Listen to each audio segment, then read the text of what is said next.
Hey guys, how you doing?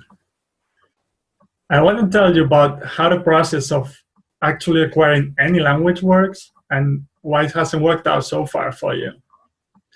Um, yeah, pretty much our whole life we've been told that we need to consciously study the grammar rules, memorize vocabulary lists, and so on.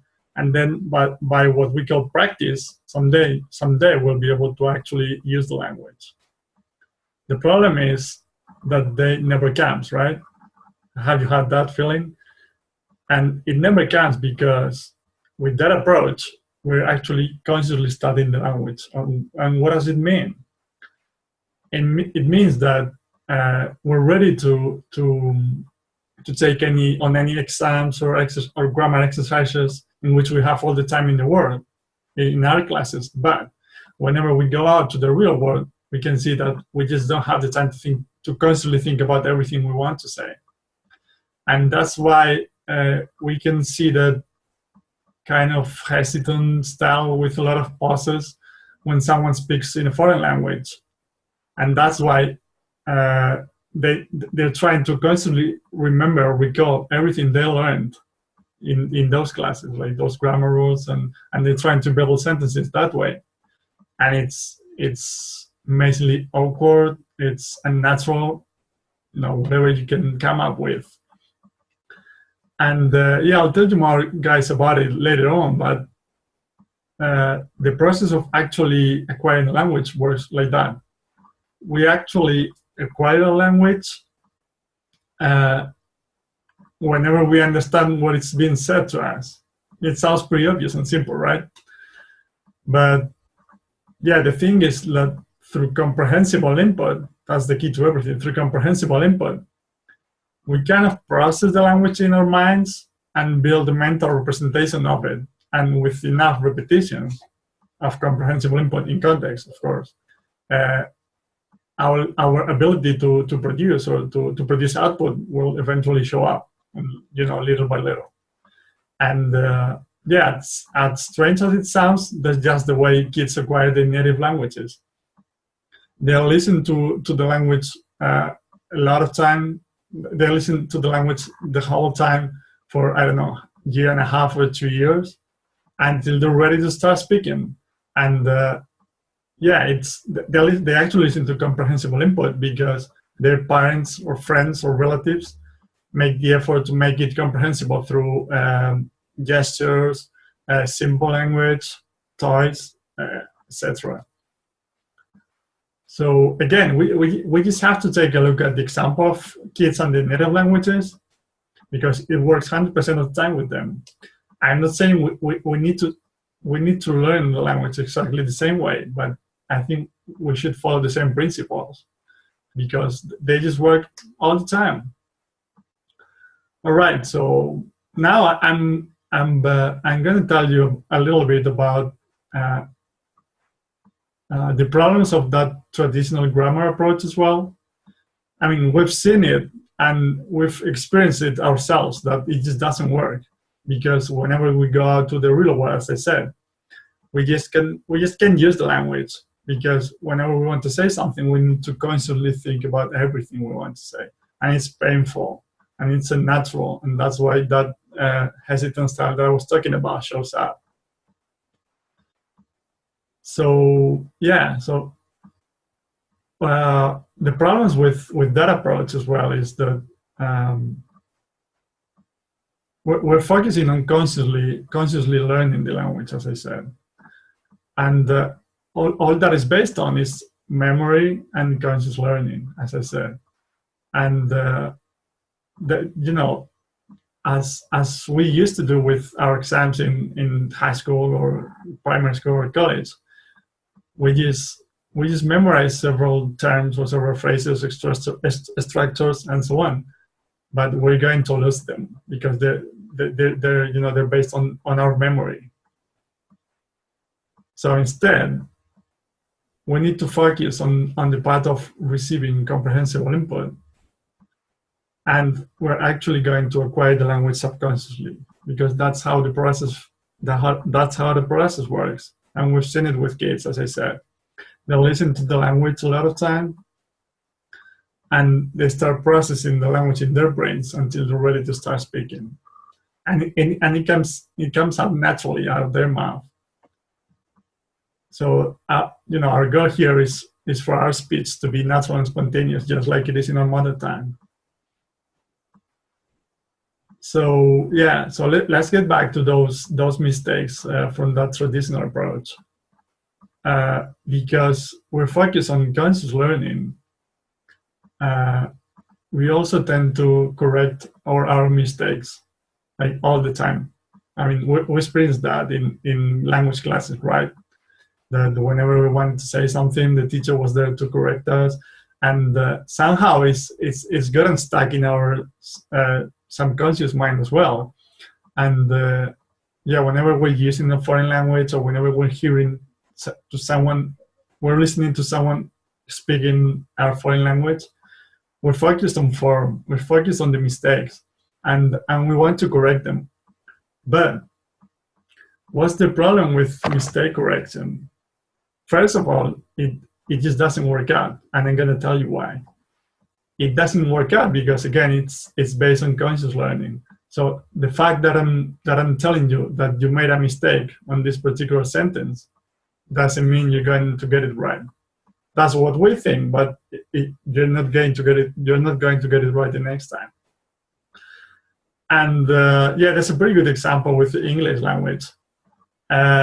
Yeah, you probably all know about the rule of adding an S at the end of the third person in singular. You know, that rule, from the conscious point of view, it's one of the most simple rules that you can bump into, because it's from the conscious point of view, as I said, it's just pretty straightforward, right? And yet we see that we keep making mistakes regarding that rule, and through our entire education time, we've been told about that rule many times. We've been corrected our mistakes many times as well, and we just didn't get it right the next time, because again, that's conscious learning. And if you pay attention to it, you can see that many times, actually, after you said something, you know you made a mistake, but that didn't prevent you from making it right. So again, the way we're going to get that mistake correct, or the way we're going to get that right the next time, is by listening to it in context several times, not by consciously getting it corrected. All right. So that's the problem with error correcting. But yeah, we're just getting started with that, because the problem with error correcting is that not only does it not work, or it doesn't fulfill its purpose, but it also makes you afraid of speaking, because you start to be afraid of making mistakes. And do you remember that feeling, or can you relate to that feeling? Because I had it, and I've seen it in many of my students. I've seen it in my classes in the past when I was a student. And yeah, who doesn't remember that feeling of being in a language class, and yeah, the teacher was about to ask something, and we all had that feeling on, yeah, just don't ask me, because yeah, we first of all, we were afraid of making mistakes, so we didn't want to speak, and we weren't ready for it, actually, because we just consciously studied some grammar rules. So, and if you're in front of other 15 or 20 students, you start to freak out. Your stress level, or your affective filter is going to go sky high. So that's one of the problems of the traditional grammar approach. And yeah, so as I said at the beginning, what we need to focus on is on providing or getting comprehensible input as much as we can in context. And how are we going to do that? Outside of the classroom, there are many resources that we can use to improve our language skills, and I'll talk about them a little bit later. But yeah, and in the classroom, actually, there are certain methods that follow the right principles by which kids acquire their native languages, as I said. And yeah, they're focused on providing comprehensible input, as I said, in context. And to me, one of the most complete methods of the one that helps the students the most is TPRS, which stands for Teaching Proficiency Through Reading and Storytelling. And that's the one I use. And that method has a lot of different activities, but the main one is stories, is based on stories. But the teacher is not just going to tell you a story, but he's going to create it together with the students. Or rather, the students are going to create the details of the story through the teacher's question. Obviously, it's going to depend on the level of the students, whether those questions are easier or harder. But the idea is never to force output, never to force speech. Because, yeah, as I said, that's going to raise the affective filter of the student or the stress level, and it's not going to work. So, the idea is, for example, let's say that the main character of the story is an elephant. So I, as a teacher, am going to ask you, all right, in whatever the language, there's an elephant. What's the name of the elephant? Are you going to reply? Especially at the beginning, this is an example of a beginner lesson. What's his name? Whatever. Where's she from? Whatever, and so on. And then we're kind of going back and forth with questions about details that we already talked about, so students can show comprehension, right?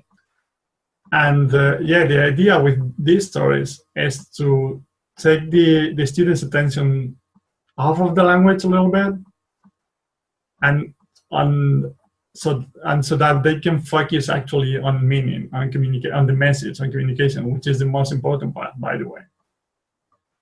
So by doing so, they're not going to be that focused on form or the language, and they're going to take their attention off of it, and they're going to focus on meaning, on keep developing the story, on keep working on the story details, right?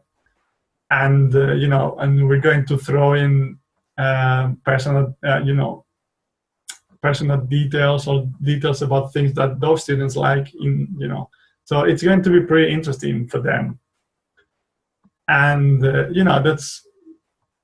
I wanted to explain it a little bit, and that's pretty much how it works. But as I said, depending on your level, it's going to be harder or easier.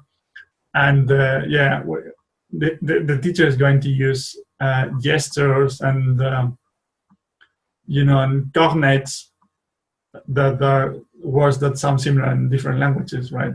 To help establish meaning. So the idea is for the message to be comprehensible at all times for the student.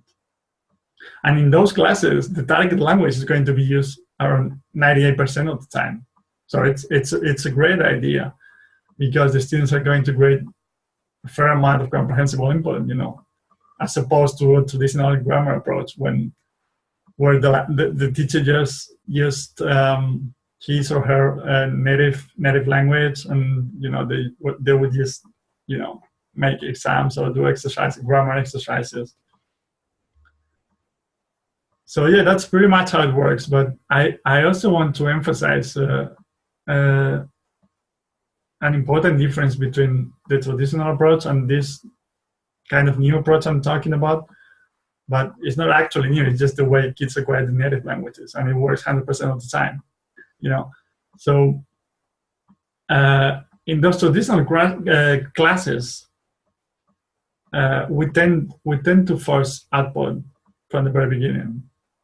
Like since we learn certain grammar rules, certain vocabulary lists, we think that we should be able to produce them naturally, but we know it just doesn't happen, right?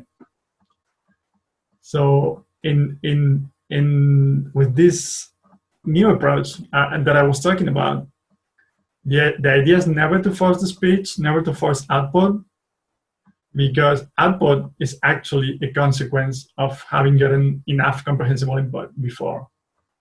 So, with the traditional approach, we think output or practice is what was going to help us improve our language skills, but output is actually a consequence and not the cause for it.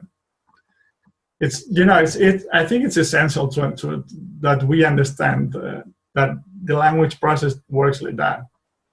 Because, as I said, we tend to force output from the students all the time, and they just might not be ready for it. Obviously, the difference between kids and adults is that kids are not conscious about it, so they don't want to force their speech. They're just going to start speaking when they're ready for it, and that's different with adults.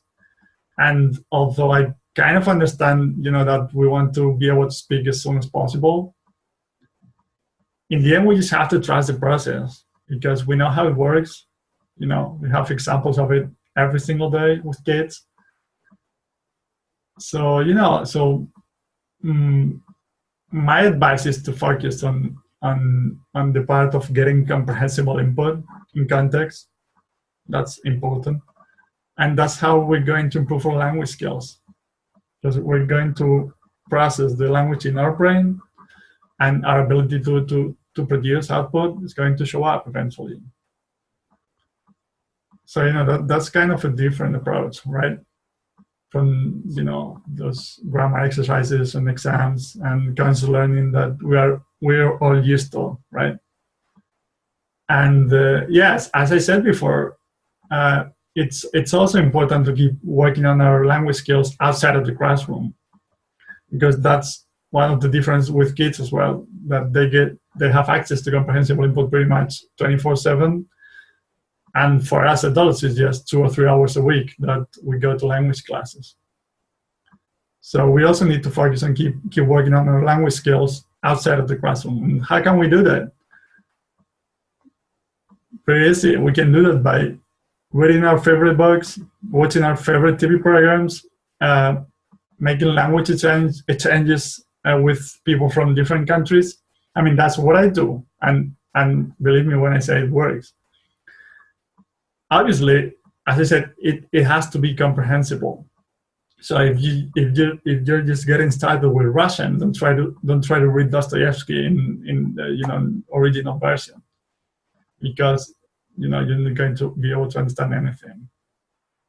So the idea is to find some resource that it's comprehensible for us.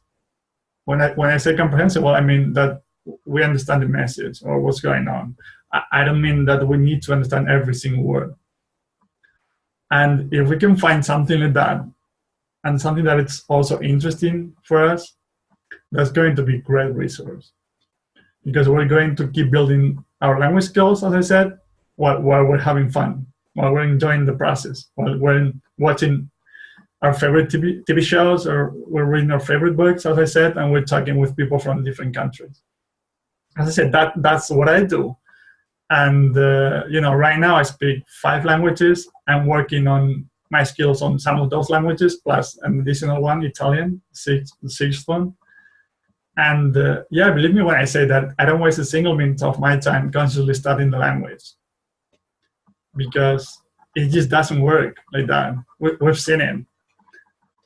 So so that's pretty much what I wanted to tell you today, guys. And so thanks a lot for watching. And don't hesitate to go to naturallanguages.com, follow me on Twitter or Facebook, go to my YouTube channel, subscribe, and you'll be able to enjoy some more free resources, free videos like this one.